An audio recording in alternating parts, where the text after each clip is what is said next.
Atmung. Oh, das war noch nie gesehen.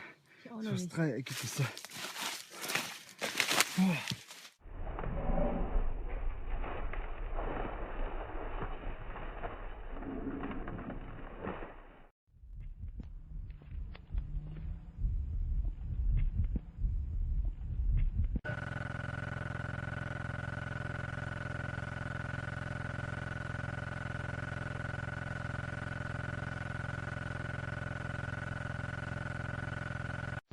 Well, the object was likened unto a cross.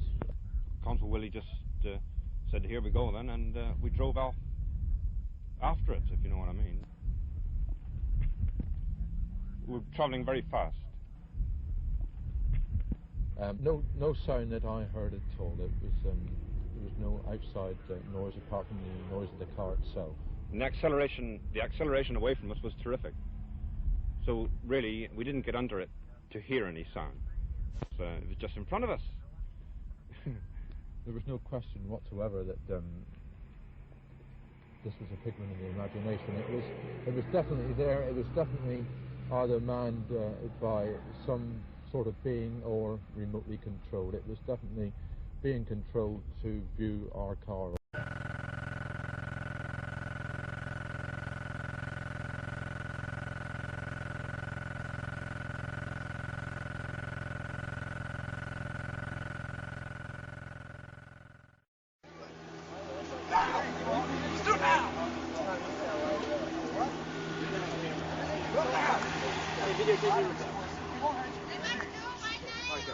All right. Here we go. Five, 4, 3, 2, 1.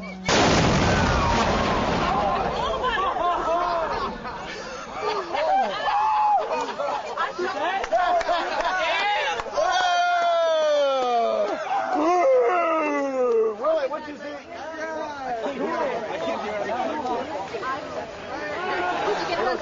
My ears are ringing like crazy. So are mine.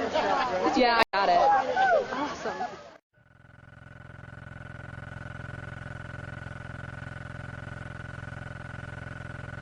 Dans la soirée du mercredi 29 novembre 1989, en quelques heures et dans une région très limitée, au moins 125 cas d'observation ont été rapportés.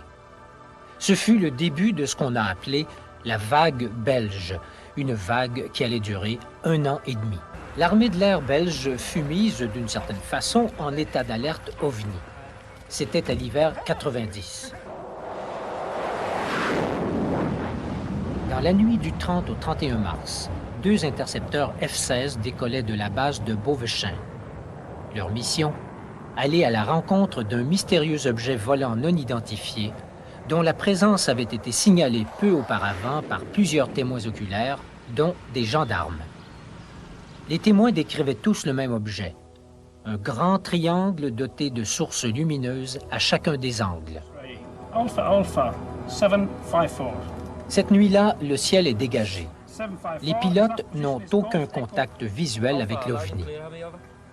Au retour, l'analyse de la bande vidéo du radar de chacun des 2 avions révèle une information incroyable.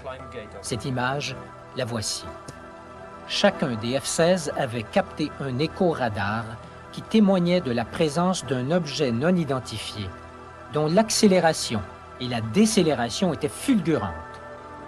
Ici, on voit qu'en 1 seconde, l'objet inconnu passe de 150 à 560 nœuds.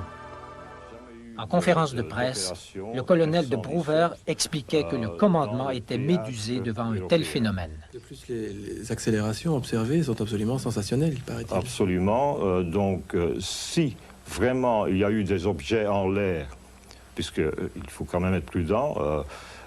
S'il y a eu des objets en l'air, ce n'était certainement pas des F-117 ou des B-2, puisque les performances enregistrées étaient tout à fait en dehors de l'enveloppe normale des performances des avions connus.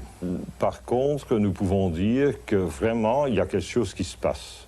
On a eu des concordances entre les observations radar, sol, et les observations radar des avions de chasse, qui se sont passées en même temps avec les observations visuelles au sol.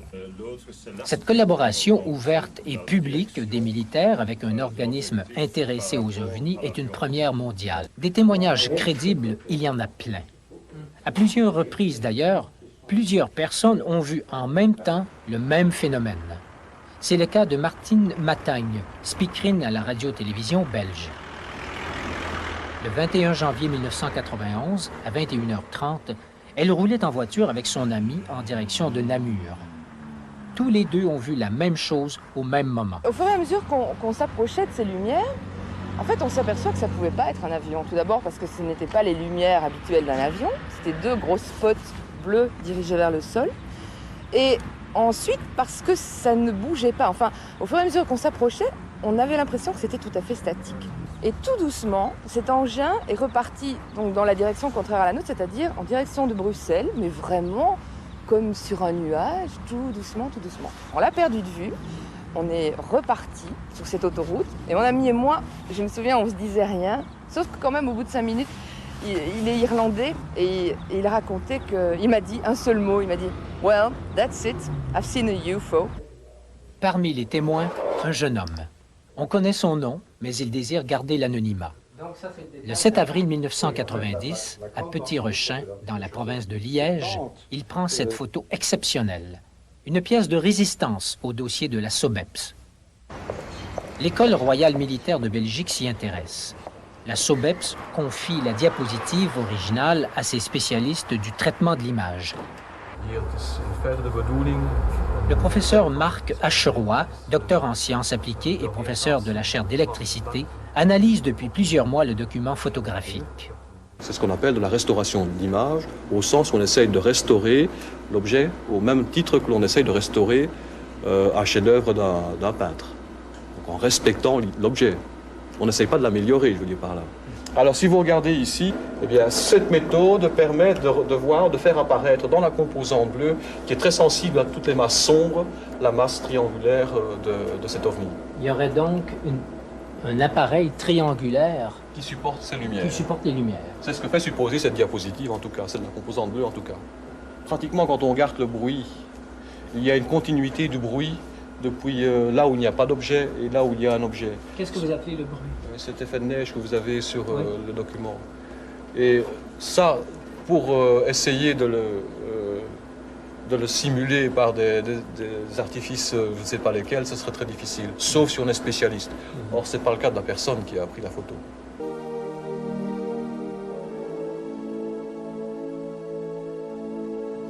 Au moment où Colomb a découvert l'Amérique, des mots comme l'espace, le temps, le pouvoir, la vie, tout ça a changé de sens.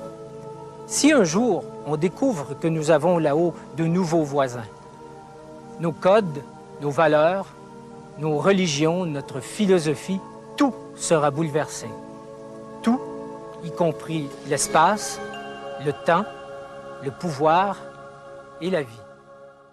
Bonsoir à tous, bienvenue.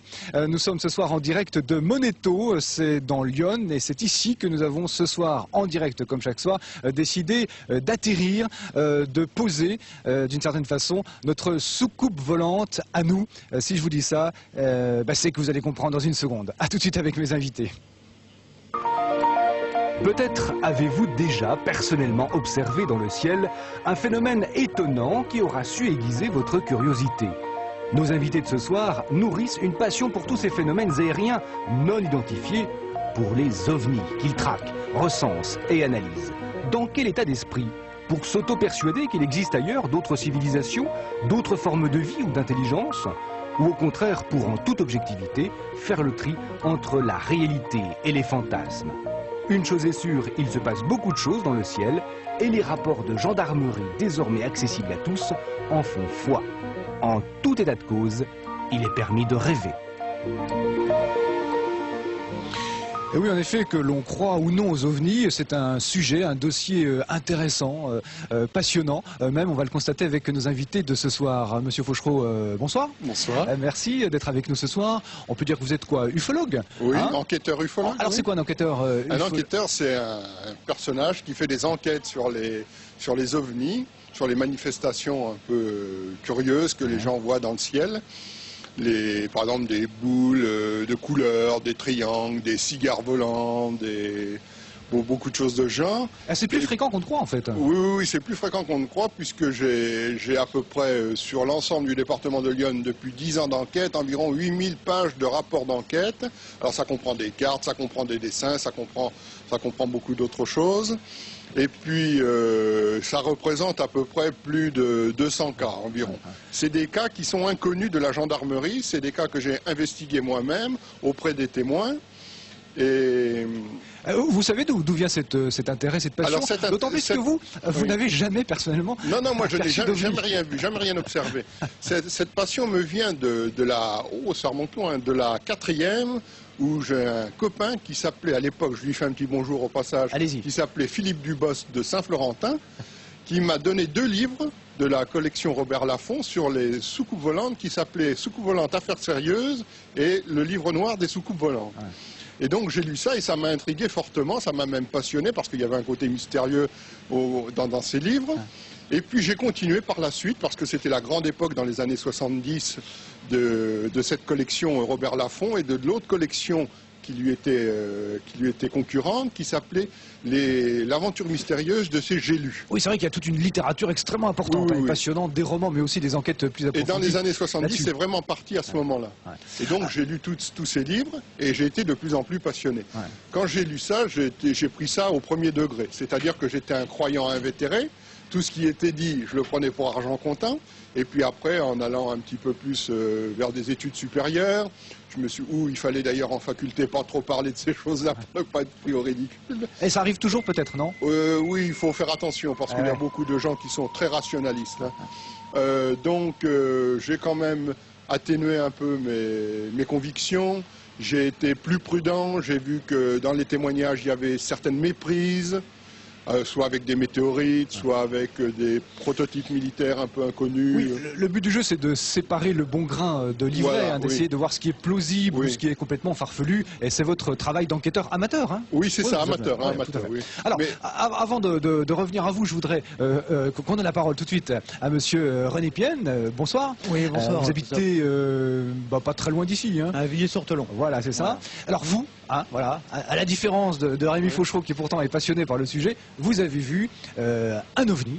Racontez-nous dans quelles circonstances. Je précise que vous êtes couvreur, mais c'est pas pendant que vous travaillez que vous avez aperçu cet ovni. Non, absolument pas. On avait en fait, les circonstances sont les suivantes. On a l'habitude avec un ami de jouer aux échecs régulièrement, quasiment tous les samedis. Et on commence donc nos parties vers 21h. Et puis on joue comme ça jusqu'à 2-3 heures du matin, voire plus, suivant la forme. Et sur le coup des 23h15, la nuit du 10 au 11 novembre 2003, c'est ça. Voilà, 2003, son chien se mettait à couiner, et puis bon, ça faisait déjà une paire d'heures qu'on jouait aux échecs, donc Michel me dit, écoute, on va faire sortir le chien, et puis nous on va prendre l'air, on va en profiter aussi. On sort le chien, et puis on discute comme ça, se passe à peu près 5 minutes, et puis en regardant, parce qu'il y avait encore quelques étoiles, en regardant le paysage assez naturellement, on voit une grosse fleur orange au-dessus de Migène, hein, entre Joigny et Migène. Alors on voit justement ce que vous avez aperçu. Alors c'est pas une photo évidemment, c'est une sorte de photo de reproduction qui permet de voir ce que vous avez aperçu. Donc on aperçoit cette aura très très orangée, très lumineuse. Deux rectangles, c'est quoi?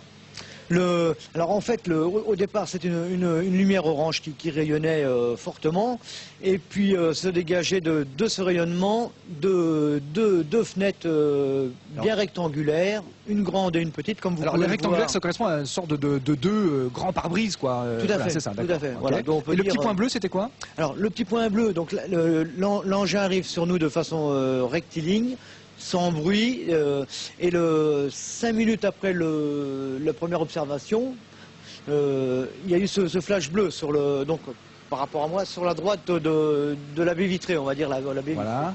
Comme si on prenait une photo. Tout à fait, ça nous a fait penser à ça. Michel était encore là à ce moment-là, et il dit tiens, il nous prend en photo. Bah, on était assez surpris, quoi. Ah oui, j'imagine, oui. Voilà.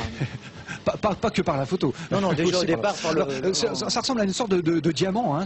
Oui, alors, parce qu'il fallait quand même chercher à voir derrière cette lueur, et c'était un peu plus foncé que la nuit qui était derrière, qui était légèrement étoilée, elle, on voyait les contours de l'engin. Alors c'était de nuit, hein, parce qu'on a vu une reproduction de jour pour la facilité de la compréhension de ce que vous avez vu. Donc alors, comment réagit-on quand on observe ça d'abord? Eh ben, on reste... pantois.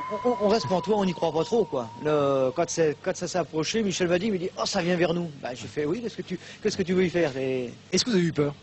En fait, on n'a pas trop le temps, quoi, d'avoir peur, on n'y pense pas vraiment. Moi, je me suis dit, ça va pas rester là indéfiniment. J'ai attrapé le maximum d'informations.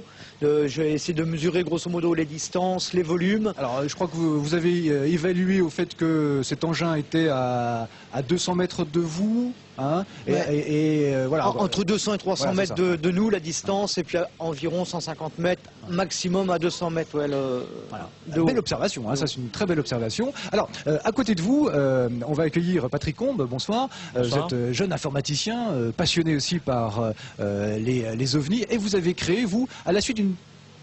Peut-être une petite observation, je dis petite parce que peut-être moins spectaculaire que celle de René Pienne. Vous avez créé un site à vous, vous habitez à Vallon, dans Lyon bien sûr, voilà, où vous recensez toutes les observations.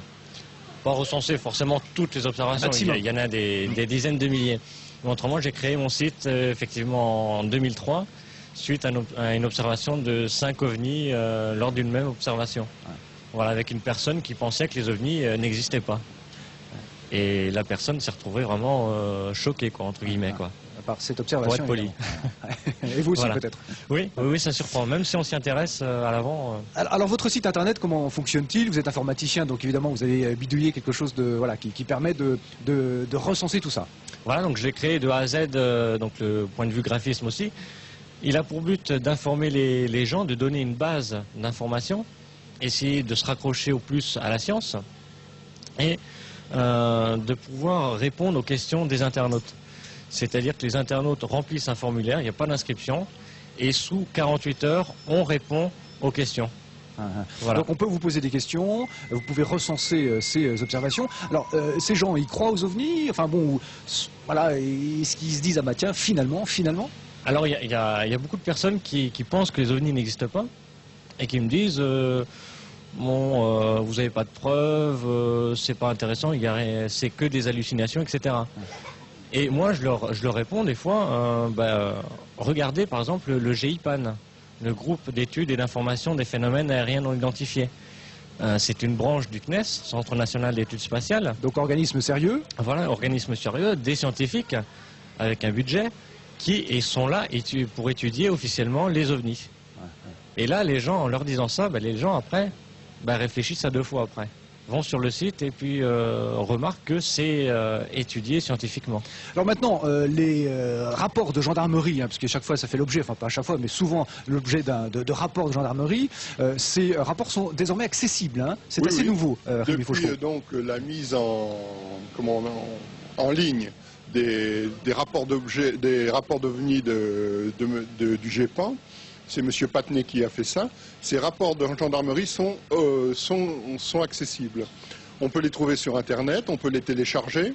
Le problème, c'est que le nom de la personne est caché pour des raisons d'anonymat et de respect de la personne. Et le lieu de l'observation est caché aussi. Il est barré en noir. Mais pour vous, c'est quand même une mine d'informations importante. C'est quand même une mine sur le phénomène tel qu'il s'est déroulé. Mais on ne peut pas faire de contre-enquête, retrouver les gens, aller les voir pour voir si, par exemple, il s'agit de méprise. Quoique le GEPAN a fait aussi déjà son travail de ce côté-là. Bah écoutez, vous êtes trois hommes qui me paraissaient très sérieux quand même, hein, voilà, parce qu'on se dit toujours, voilà, bon, c'est peut-être aussi une brochette de farfelus. Oui, voilà. On peut se poser la question aussi. On peut se poser la question. Bah oui, vous l'avez déjà entendu. Oui. Simplement, vous y croyez tous en fait quelque part, ou vous avez envie d'y croire. Peut-être une petite nuance, alors, Patrick. Personnellement, moi je ne crois pas aux ovnis. C'est pas, pour moi, c'est pas le fait d'y croire ou pas. C'est un, comme je dis, c'est un fait d'actualité mondiale. Parce qu'un ovni, c'est un objet volant non identifié. Après, il y a une hypothèse, c'est l'hypothèse extraterrestre, par exemple. Et là, d'accord, c'est je crois en l'hypothèse extraterrestre. Par contre, les ovnis, bon, on ne peut pas dire on y croit ou on n'y croit pas. Bon, un objet volant non identifié, on ne peut pas y croire ou pas. C'est plutôt du domaine de la religion, après, le terme croire. Et René, vous y croyiez avant, vous y croyez davantage maintenant? Comment ça s'est passé pour vous? J'étais plutôt, oui, à penser qu'il y avait quelque chose, qu'il pouvait y avoir quelque chose, une vie ailleurs, parce qu'on sait qu'il existe plusieurs systèmes solaires et pourquoi pas, il peut très bien y avoir une forme plus intelligente que nous, mais en restant quand même objectif et sans avoir vu la moindre chose jusqu'à cette nuit du 10 11 novembre. Oui. Novembre 2003. Effectivement, maintenant, je pense à 90% oui, qu'il peut y avoir quelque chose. Alors, en restant objectif. Hein. Voilà, on essaye de rester objectif. Je ne sais pas si le sujet s'y prête vraiment, mais en tout cas, vous essayez d'être le plus scientifique possible. Il y a eu des observations, notamment une observation extrêmement importante ici, connue mondialement, hein, dans le coin, dans le Lyon. Oui, elle est connue absolument mondialement. C'est l'observation de Janche qui a eu lieu le 2 octobre 1954 par M. Cuffaut. Il passait son tracteur dans son champ et il a vu, alors là, c'est plus un ovni. On parle de deux humanoïdes. Deux humanoïdes, ce seraient donc deux extraterrestres. Des petits hommes et qui le regardaient cultiver son champ. Ces deux petits hommes ont été derrière un buisson. Monsieur Cuffaut a continué de labourer son champ et vers 20h45, il a vu derrière le buisson un objet de couleur braise partir en direction du ciel et après plus rien. Donc à l'époque le garde champêtre a fait une enquête, il a été voir derrière ce buisson, ils n'ont pas trouvé de traces, mais apparemment c'est typiquement un ovni. Mais ce serait donc un phénomène, un cas ovni avec deux humanoïdes. Donc c'est justement ce cas qui a assez exceptionnel, quoi. Exceptionnel, qui a attiré l'attention de... Moi, j'ai des frissons, mais c'est peut-être le froid, hein, je sais pas. Alors peut-être vous... Alors, et puis, par ailleurs, sur la région de Laborde, sur la région de Sommeville, dans les années entre 91 et 98, il y a eu à peu près 5 observations qu'on m'a relatées d'observations d'OVNI. Alors, il y a eu des cigares, il y a eu des triangles, il y a eu des boules lumineuses, etc. Et parfois des diamants, comme pour René Pierre. Voilà. Mais écoutez, merci pour cet échange, qui vous permet peut-être d'en savoir un tout petit peu plus, en tout cas de vous donner l'envie d'en savoir un tout petit peu plus sur ce phénomène des ovnis, toujours aussi mystérieux, en tout cas, qui nous fait rêver. Merci beaucoup pour ces témoignages. Je précise, c'est pas, c'est un conte de Noël cette fois-ci qui sera organisé sur cette même petite place, magnifique place de l'église, ici à Monetto dans Lyon, un conte de Noël qui sera raconté le mardi 18 décembre ici même à 18h. Voilà. Et demain nous serons à Auxerre en plein centre-ville, place de l'Hôtel de Ville, place de l'Horloge. Si vous voulez venir nous rejoindre, c'est tout à fait possible et vous pouvez revoir cette émission si vous le souhaitez sur le site internet de France 3. Nous sommes aussi équipés, Patrick, c'est tout simple, france3.fr. À demain chez vous, dans un instant la météo. Merci messieurs. Merci beaucoup. Merci. Regardez ces nuages bizarres. Le 22 décembre 2011, des amas bizarres se forment dans le ciel. Cela ressemble à une invasion d'ovnis, mais il s'agit d'un type de nuages rares, des nuages lenticulaires. Gavin Pretorpini, un passionné de nuages, nous explique leur origine. Le terme lenticulaire provient d'un mot latin qui signifie lentille. Mais c'est sûrement parce qu'il n'y avait pas de mot dans cette langue pour dire soucoupe volante. Car c'est exactement à ça que ressemblent ces nuages. Ils rappellent vraiment la forme d'une soucoupe volante. Ces nuages n'ont rien d'extraterrestre, ce sont des phénomènes naturels assez rares. La plupart du temps, ils se forment près des montagnes. Lorsque de l'air chaud s'élève au-dessus d'une montagne, il se refroidit et se transforme en nuage. Un flux continu d'air humide au sommet de la montagne apporte de l'humidité et entraîne la formation de plusieurs couches de nuages. Certains de ces nuages restent visibles et stationnaires dans le ciel. Ils se forment dans ce qu'on appelle un flux d'air stable. Donc, même si le vent est violent, si sa vitesse reste constante, le sommet du flux restera stationnaire et les nuages flotteront dans le vent. Même en cas de forte rafale, ces nuages ne seront pas balayés. Ils resteront en place. Les nuages classiques sont poussés par le vent. Les nuages lenticulaires, eux, restent sur place, comme s'ils étaient guidés par une force surnaturelle.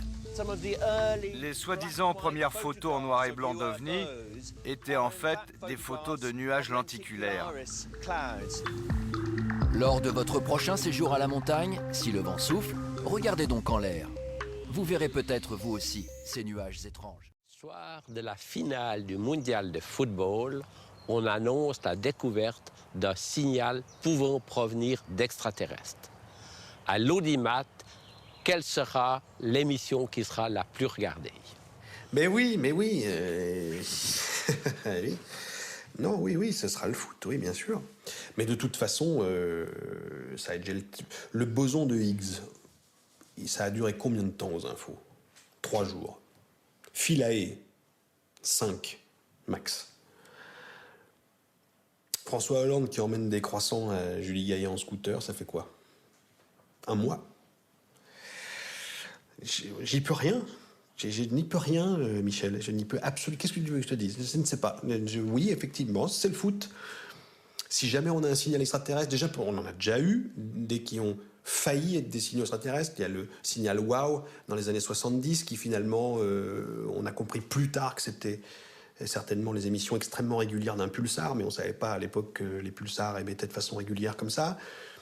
Il y en a eu d'autres depuis, qu'on n'a pas forcément identifié, mais bon, mais on s'en fout, quoi. Les gens s'en foutent. Et franchement, qu'est-ce qui pourrait dépasser un mondial de foot dans ce genre-là, à moins qu'ils débaroulent sur le stade, les mecs,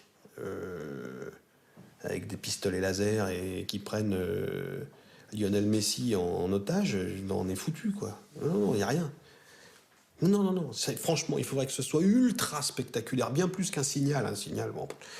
Non, il faudrait que ce soit ultra spectaculaire et qu'on puisse en faire une émission de télé-réalité. C'est-à-dire que, oui, ok, ils sont arrivés, mais est-ce qu'on va pouvoir les foutre dans un appart? Est-ce qu'ils vont s'engueuler quand il n'y a plus de jambon dans le frigo? Voilà, ça c'est potentiellement. Sinon, non.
Mamma mia, cos'è questa cosa?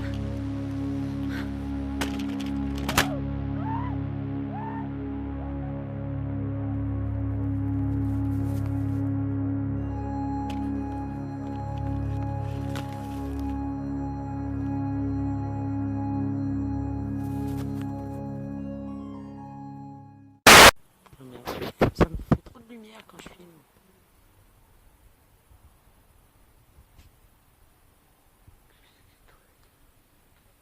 On a l'impression que c'était une idée.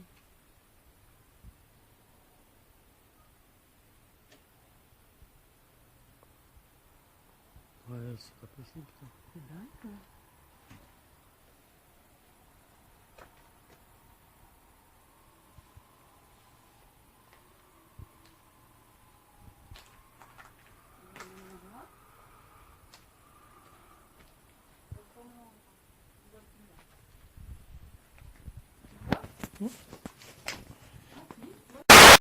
A Noruega tem um único observatório que estuda 24 horas por dia os objetos voadores não identificados. As instalações com câmeras e radares estão numa pequena cidade que ficou famosa depois que luzes brilhantes começaram a aparecer no céu.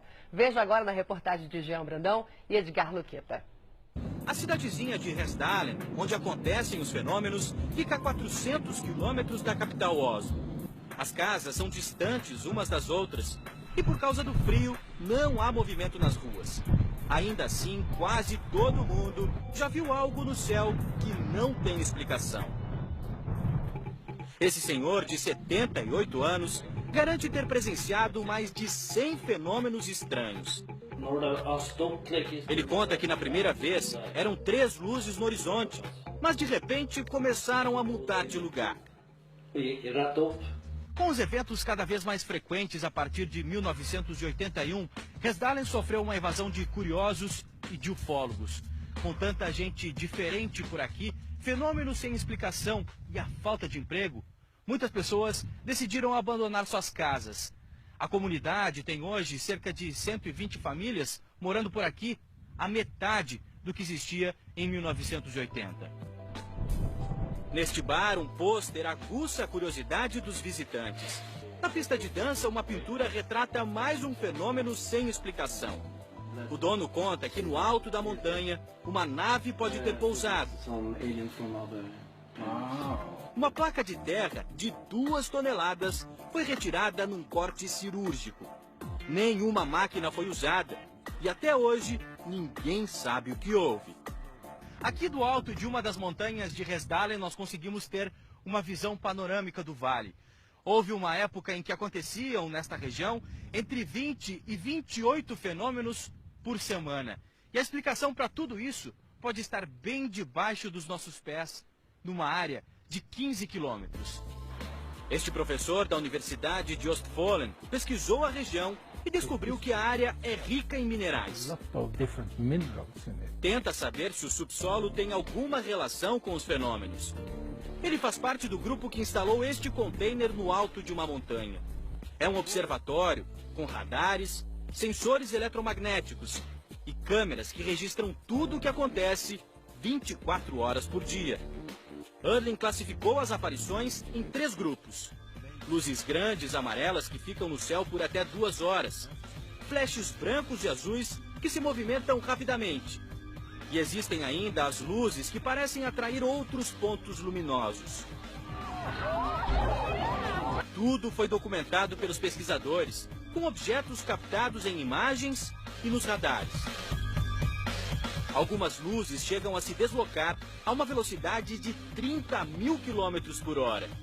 Muita gente acha que estas são coisas muito loucas, diz o professor.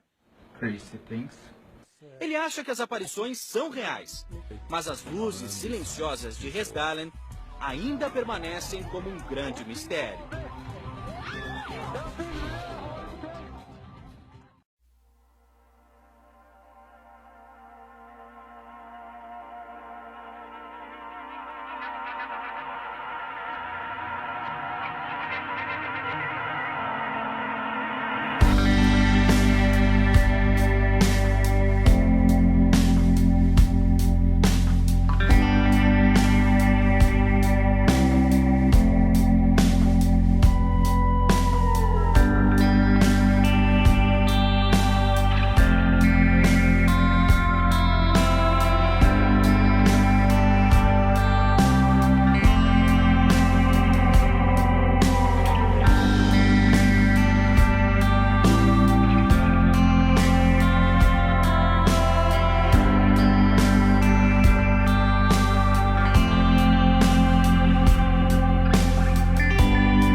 Bonjour à tous. Dans cette vidéo, je vais vous parler du TRA-3B. C'est un avion secret américain. Les ovnis que l'on classe dans la catégorie des objets volants non identifiés n'auraient pas tous une origine extraterrestre. Certains de ces prototypes d'avions qui sillonneraient le ciel de notre planète semblent posséder d'étranges formes géométriques et développeraient un système de propulsion qui ne ressemblerait pas beaucoup à celui que nos avions utiliseraient.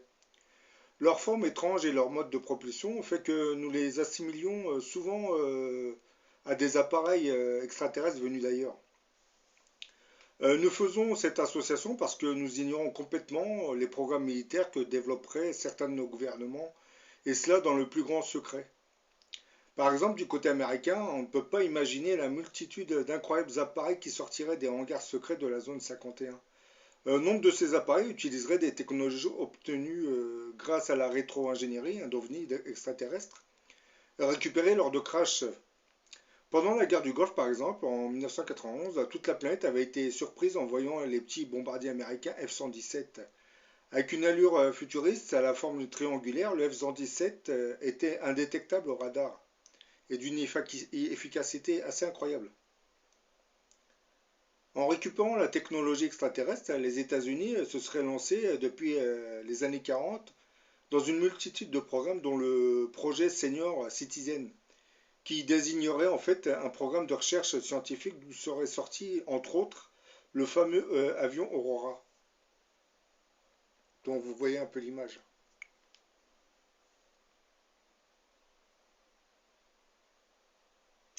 L'objectif d'un tel programme consistait à concevoir une nouvelle génération d'appareils totalement révolutionnaires qui aurait entre autres la capacité de pouvoir atteindre n'importe quel objectif situé à n'importe quel endroit de la planète en moins de 2 heures. Le nom Aurora sera choisi par l'équipe d'ingénieurs et de chercheurs qui voulaient un nom plus en rapport avec les aptitudes et la mission des appareils qui seraient issus de ce programme. Comme ces avions étaient entourés d'un plasma jaune-orangé et qu'ils pouvaient voler en dehors de l'atmosphère terrestre, pour pouvoir atteindre leur destination très rapidement, ils étaient donc assez rapides, comme l'aurore, lorsque l'aube se lève soudainement avec ses lueurs jaune-orange. D'où le nom d'Aurora, que le programme prendra aussi par la suite. Ce projet conjoint entre les firmes Lockheed, Boeing et Sandia débutera en 1978 sur le plan théorique, et commencera en fait à avoir des retombées concrètes avec des prototypes qu'à partir des années 80. Après le Blackbird, les chercheurs américains travailleront sur un nouveau modèle beaucoup plus performant qu'ils baptiseront le TR-3A. Et par la suite lui succédera le 4e modèle d'avion top secret, le TR-3A, et le TR-3B qui avait une forme triangulaire avait en fait été révélé au monde pour la première fois lors de la vague belge qui avait eu lieu entre 1989 et 1991. Il a fallu attendre l'avènement de l'Internet et de nombreuses années pour enfin savoir ce qu'étaient réellement ces triangles volants, à savoir un TR-3B qui sont d'ailleurs régulièrement photographiés un peu partout dans la planète, voire filmés comme vous venez de le voir dans la vidéo. Le TR-3B, surnommé Astra, a été vu en de nombreux endroits de la planète. Ces 3 cercles lumineux placés aux angles de l'appareil et son cercle central permettent de le reconnaître assez aisément. Le cas du TR-3B Astra survolera Paris est particulièrement assez intéressant. On peut en effet observer qu'hormis une capacité antigravitationnelle certaine, l'appareil est également, serait capable de se téléporter en réalisant des sauts quantiques. Le TR-3B pour Tactique Reconnaissance 3B Darkstar. Donc le TR-3B qui succédera au TR-3A est en fait une aile volante, comme vous le voyez là sur la vidéo. Développée plusieurs années auparavant, mais moins grande et biplace.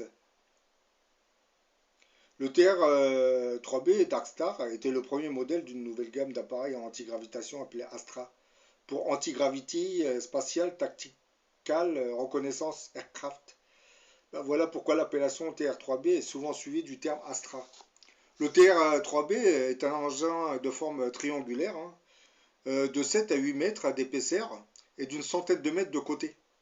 C'est assez impressionnant quand même. Les lumières aux trois coins de la structure et la lumière centrale sont des propulseurs à antigravitation, identiques au système de propulsion des soucoupes volantes. Il peut évoluer en vol stationnaire, décoller et atterrir verticalement de façon totalement silencieuse. Il peut atteindre des vitesses de 17 000 km/h dans l'atmosphère et voler beaucoup plus rapidement dans la stratosphère. Il peut aussi voler dans l'espace en s'éloignant à quelques kilomètres de la Terre, mais en fait, il n'a pas été conçu pour ça. Pour l'équipage, il n'y a plus le problème de subir les accélérations en termes de G, car comme il se trouve dans un engin à antigravitation, il se retrouve à être en apesanteur. Grâce à l'apesanteur, il ne subit pas les contraintes dues à des vitesses considérables. Les 4 lumières visibles sous l'engin sont en fait 4 masses de plasma à l'intérieur d'un creux circulaire, et des accélérateurs munis de supraconducteurs mettent en rotation de la vapeur de mercure. Ce gaz de mercure est chauffé à de très hautes températures et électrisé. Il devient donc un plasma. La rotation infligée à ce plasma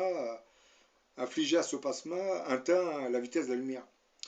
En ajoutant à cette rotation du plasma un champ électromagnétique, cela permet d'orienter l'axe de rotation des atomes présents dans le plasma et donc de provoquer une pression d'onde qui va générer un vide sous l'engin.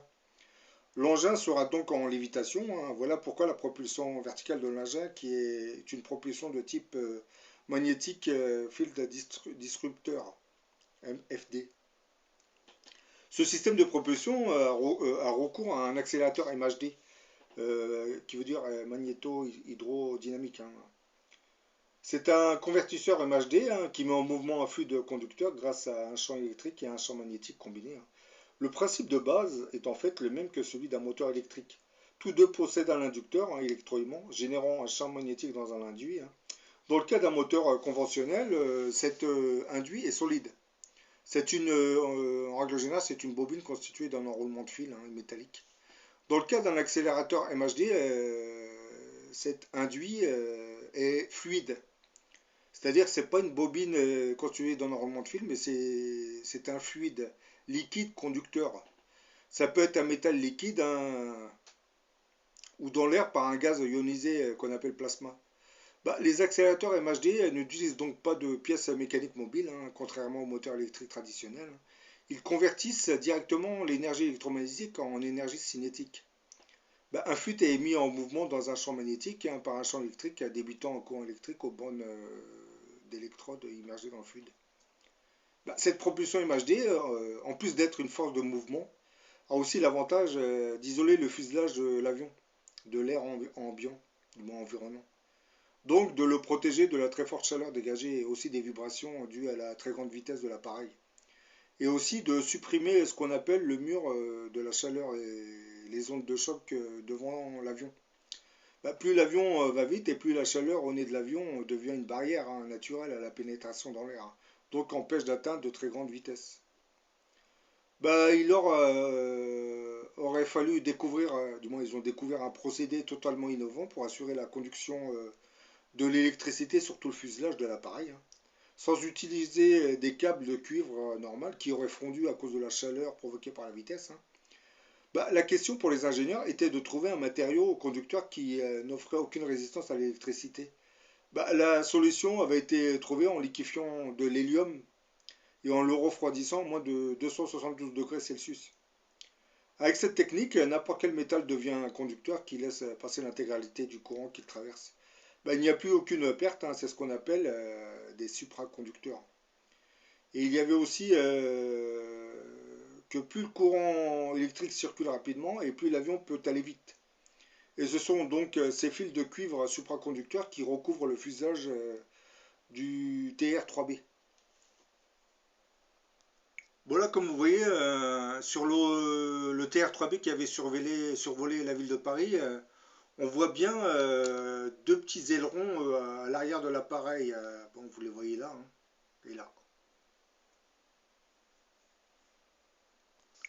Et là, vous voyez une autre photo du TR-3B, vous voyez là, et vous avez les mêmes ailerons. Mais là, il n'est pas sur la ville de Paris, ce qui prouve que c'est bien le TR-3B qui avait survolé la ville de Paris. D'ailleurs, je vais vous faire montrer la petite vidéo du TR-3B en train de survoler la ville de Paris. Dans une autre vidéo, j'avais parlé de cet appareil pour une thématique sur les ovnis. Mais bon, je savais très bien que cet appareil n'était pas de type extraterrestre. Je savais plus ou moins que c'était le TR-3B, mais si j'ai mis cette vidéo, c'est que du côté extraterrestre, il existerait des appareils qui ont des formes triangulaires aussi. Donc le TR-3B, c'est un appareil secret américain, mais il existe tout de même des appareils extraterrestres qui ont aussi cette forme. Il ne faut pas trop l'oublier.